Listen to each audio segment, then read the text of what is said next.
passando para ter uma conversa franca sobre um assunto da mais alta importância.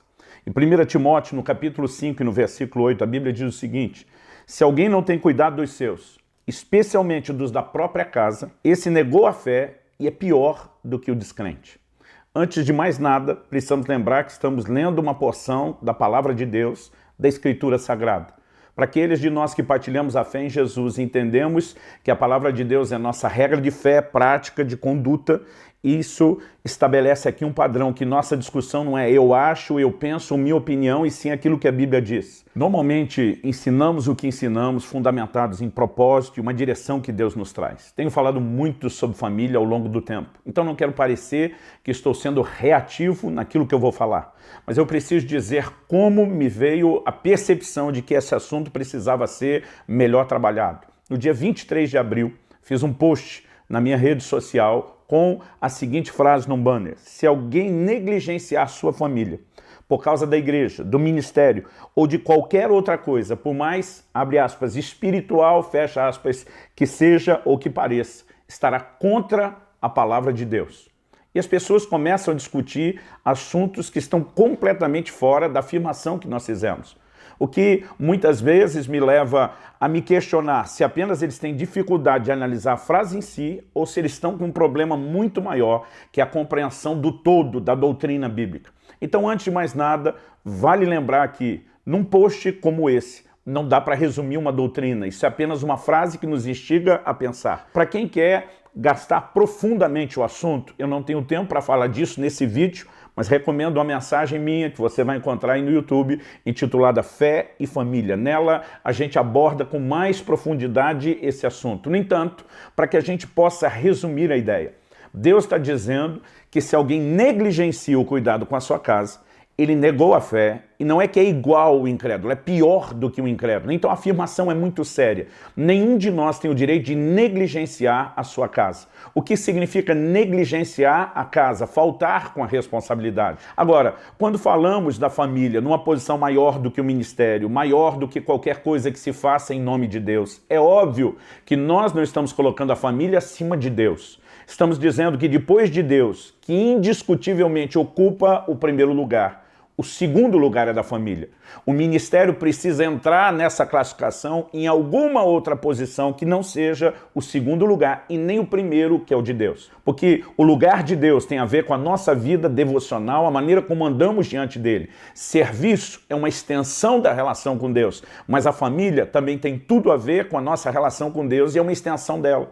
Porque quem está negligenciando a família está negligenciando a fé, que é o valor primário. Então, ao que nós precisamos entender, ao fazer essa afirmação de que a família não pode ser colocada para trás no ministério, nunca disse que Deus estava atrás da família. É lógico, se o texto diz que alguém que negligencia a família está negando a fé, está falando que nós devemos cuidar da família sem nunca deixar de cuidar do nosso relacionamento com Deus. Então não estamos falando de colocar Deus de lado, nem de colocar Deus para trás.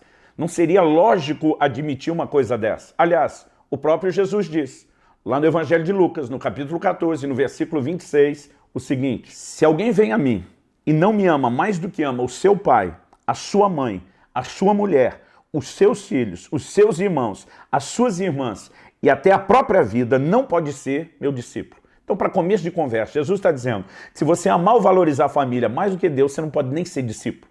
Então a frase que estamos discutindo de 1 Timóteo 5,8 é para os discípulos que já amam a Deus mais do que a sua família. Agora, os discípulos que amam a Deus mais do que a sua família não deveriam amar o ministério mais do que a sua família. Porque depois de Deus, o valor primário, família é o nosso próximo valor. Ninguém deveria confundir essas coisas. Então, por exemplo, quando eu olho para as Escrituras, eu vejo uma ordenança clara de Deus. Se eu tiver que escolher entre a minha fé e obediência a Deus ou a minha família, é lógico que eu vou escolher obedecer a Deus e preservar a minha fé com Ele, ainda que isso signifique ser abandonado, perseguido, deserdado pela família, como acontece em muitos lugares onde as pessoas pagam esse preço pela conversão. O que eu não consigo entender é quem valoriza Deus e desvaloriza a família em nome de fazer algo para Deus que justifique a negligência da família que Deus nunca permitiu.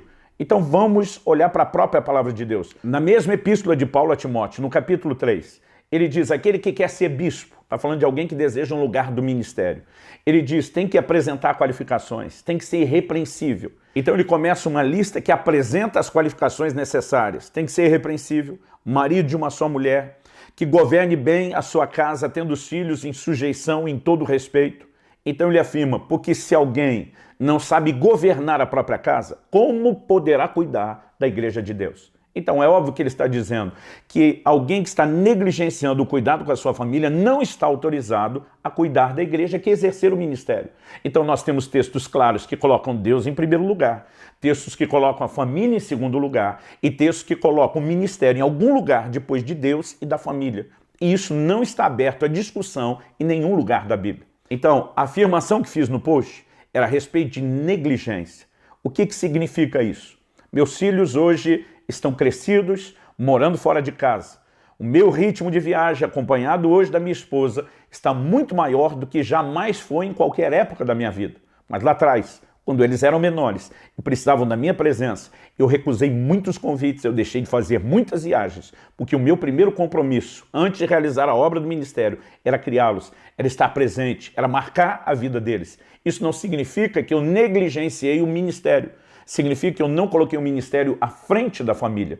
Ele tinha o seu papel vindo depois da família. Então, não estou falando de não fazer nada para Deus e nem estou falando de abandonar a família. É um ponto de equilíbrio, onde Deus é o primeiro.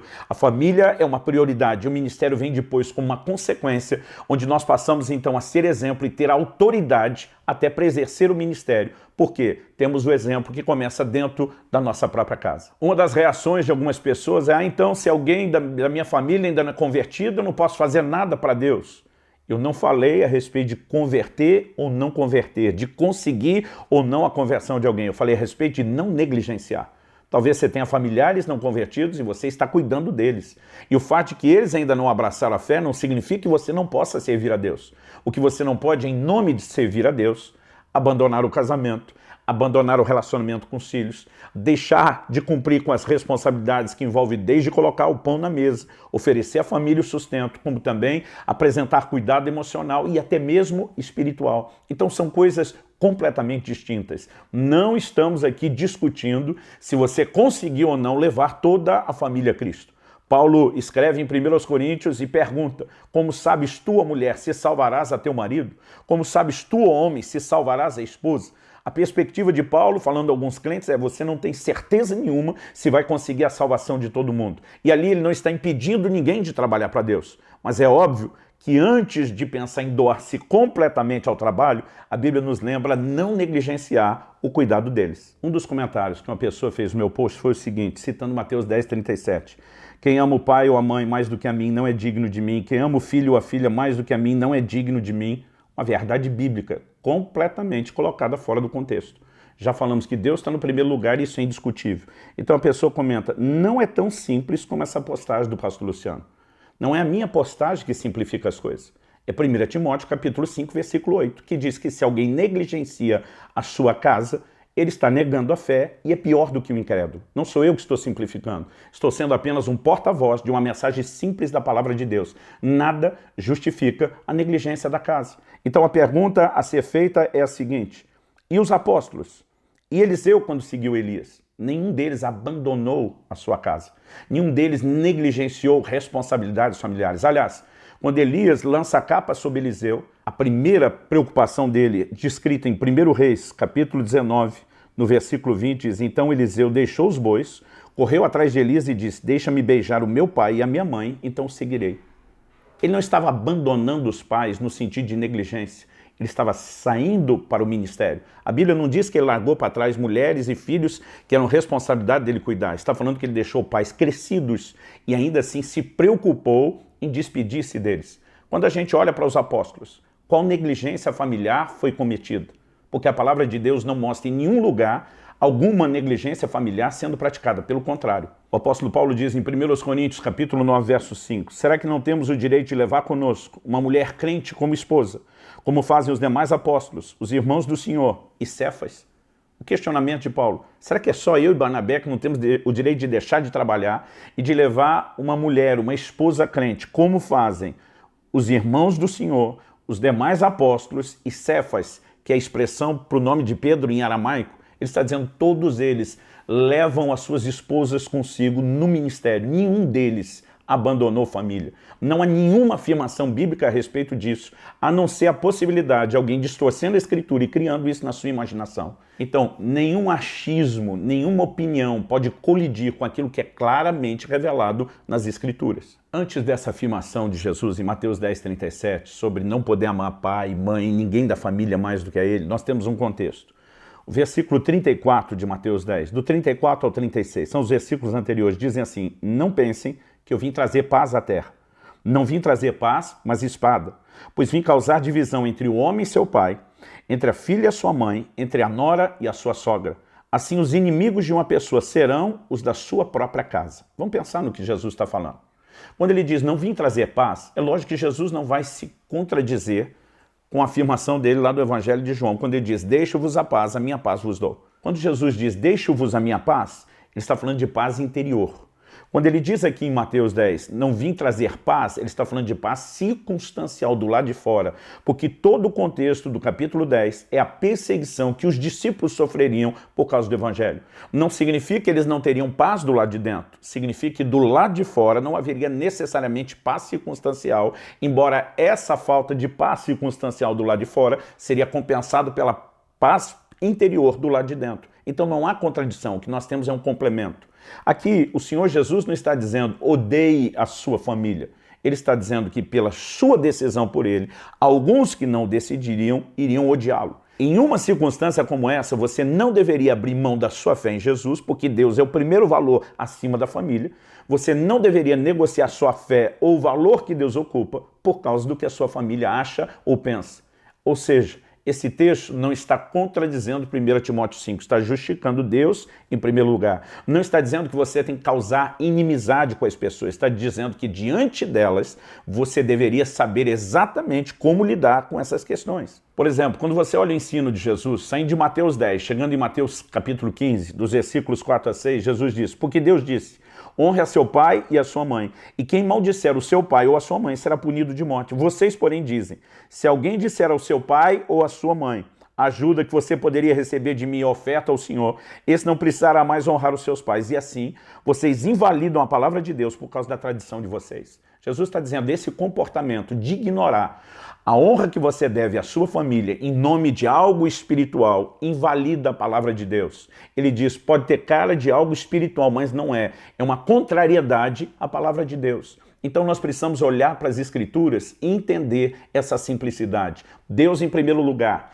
família em segundo, ministério depois disso. Eu não vou nem discutir agora o que pode ocupar o terceiro lugar, porque o ministério pode estar lá ou não. Mas o mais importante é entender que nada feito em nome de Deus, em termos de trabalho, ocupa nem o primeiro lugar que é de Deus e nem o segundo lugar que é da família. Portanto, Deus em primeiro, família depois. Família não concorre com o lugar de Deus. Em Mateus 19:29, Jesus disse, todo aquele que tiver deixado casas, irmãos, irmãs, pai, mãe, filhos ou campos, por causa do meu nome, receberá muitas vezes mais e herdará a vida eterna. Nenhum desses valores da família concorre com o valor de Deus. Por outro lado, o apóstolo Paulo, em 1 Coríntios, no capítulo 7, a partir do versículo 2, diz, se algum irmão tiver casado com uma mulher não crente e essa concorda em morar com ele, não se divorcie dela. Se uma mulher estiver casada com um homem não crente e esse concorda em viver com ela, que ela não se divorcie do marido. Ele está dizendo, você pode ter alguém não convertido na família, mas ele consente estar com você, você não tem direito, em nome da fé, abandoná-lo. Agora, olha o que ele diz depois, versículo 15. Mas se o não crente quiser separar-se, que se separe. Em tais casos, não fica sujeito à servidão nem o irmão, nem a irmã. Deus chamou vocês para viverem em paz. Pois você, ó mulher, como sabe se salvará o seu marido? Ou você, ó marido, como sabe se salvará a sua mulher? O que a Bíblia está dizendo? Se essa pessoa não criou uma inimizade por causa da sua fé e não está concorrendo com o primeiro lugar, que é de Deus, você não pode abandoná-lo. Porque esse abandono, quando não concorre com o primeiro lugar, é uma negligência que não se justifica pela palavra de Deus. Seja um abandono intencional, seja algo mascarado por trás da falta da presença, não se justifica. A única situação onde a família pode ser colocada num plano inferior é quando ela concorre com o lugar de Deus. Não sendo isso, ela merece toda a nossa atenção. Eu olho para a palavra de Deus e eu percebo líderes nas Escrituras que negligenciaram a sua casa, falhando com a palavra de Deus. Nos dias de hoje, muita gente tem feito a mesma coisa, esquecendo-se que há mandamentos muito claros a respeito disso. Então, não vou ficar sentado assistindo isso acontecer à torto e à direito na igreja sem me posicionar. Seja um ensino mais profundo, como fazemos nos livros, nas palestras, nos cursos bíblicos, onde de fato desenvolvemos essas coisas. Seja em frases como a que eu postei no Instagram e quer seja entendida ou não, tem o propósito de fazer as pessoas entenderem, ou seja, nessa conversa franca. Nenhum tipo de trabalho, por mais espiritual que seja, concorre com o lugar da família. Se alguém negligencia o cuidado dos seus, negou a fé, negou aquele que está em primeiro lugar, negou aquele que confere o ministério, muito mais do que negaria se apenas estivesse cuidando da sua casa e não obedecendo ao ministério. Para finalizar, quero citar uma frase de Moody, um grande evangelista do século XIX, um homem que impactou milhares e milhares de pessoas com o poder do evangelho, alguém que teve uma alta produtividade no reino, indiscutivelmente. Ele diz: acredito que a família foi estabelecida muito antes da igreja, e o meu dever é primeiro com a minha família. Não devo negligenciar a minha família. Isso não é opinião de Moody, é ele expressando o seu entendimento a respeito da palavra de Deus e mostrando que não negligenciar a família por causa do ministério também não significa negligenciar o ministério. Nós podemos ser intensos nas duas coisas. Com isso tudo claramente apresentado diante de nós, eu espero que você não apenas reflita no assunto, mas faça qualquer ajuste que for necessário para não negligenciar a sua família. Que Deus te abençoe em nome de Jesus.